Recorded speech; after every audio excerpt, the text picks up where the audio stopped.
April 10 muling umikot ang roleta ng isang tawag ka lang ng serbisyong bayan ni Tatay Rani. Ang maswerteng natawagan ay si Kuya Jeffrey ng Naik, Cavite.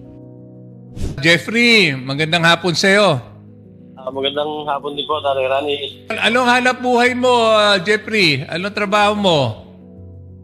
Nagtatricycle po, Tatay Rani. Sa ngayon, patigil-tigil kasi nga, siyempre, yung mga tao, hindi rin basta-basta makalabas. Samahan nga ako ng mga bilihin dito sa amin sa Naik.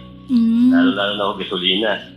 So, minsan-minsan, sumasahid din sa construction, siyempre, para may raos yung araw na araw namin. Hindi pa ba kayo nabigyan ng mga ayuda sa Cavite? Wala bang namigay? Wala pa po, Tatay Rani. Sa Naik, Cavite po, wala pa po eh. Noong makausap si Kuya Jeffrey ni Tatay Rani, ang hiniling niya ay hindi para sa kanyang sarili, kundi para sa pagpapa-opera ng kanyang asawa na may bato sa abdo.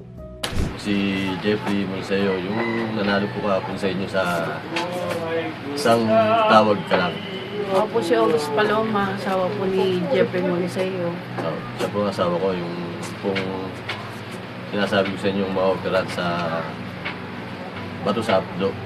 Ito naman ang lumang tricycle na ginagamit sa pamamasada ni Kuya Jeffrey, pero nahinto ito dahil sa mahal ng gasolina. Bagamat dalawa pa lang silang mag-asawa sa buhay ay malaking pasanin na ang pinansyal dahil sa sakit ng kanyang misis na si Ate August.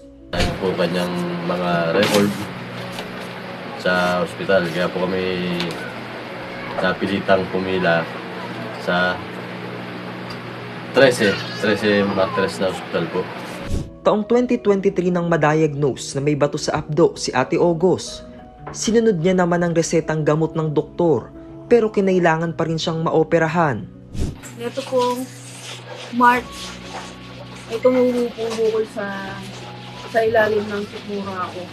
Kaya sinanay ko po magpa-check up sa Yakap program ng PhilHealth. Actually, meron din po akong pneumonia.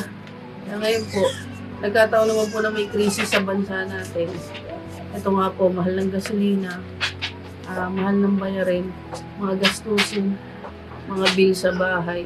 Kaya wala po kaming choice kundi pumila po sa pinakamalapit na hospital, Charity Public Hospital po, dito sa hospital ng 13. Dahil nalaman ni Tatay Rani ang sitwasyon ni Kuya Jeffrey at ng kanyang asawa, agad nagbigay ng tulong si Tatay Rani. Sige Jeffrey, pansamantala, paunahan kita ng 5,000 piso. Salamat po, Tatay Rani. Parang ayuda ng toda yan. Opo. Maraming salamat po sa tulong po sa amin. Kay tatay, walang ibang pagdadaanan. Naipadala agad ng serbisyong bayan ni Tatay Rani ang 5,000 piso para kay Kuya Jeffrey. Tatay Rani, tanggap ko na po yung inyong tulong sa aming mag-asawa ng 5,000 at saka po yung 1,000 nauna. Maraming salamat po sa blessing. Laking tulong po ito dagdag sa operasyon ng aking asawa.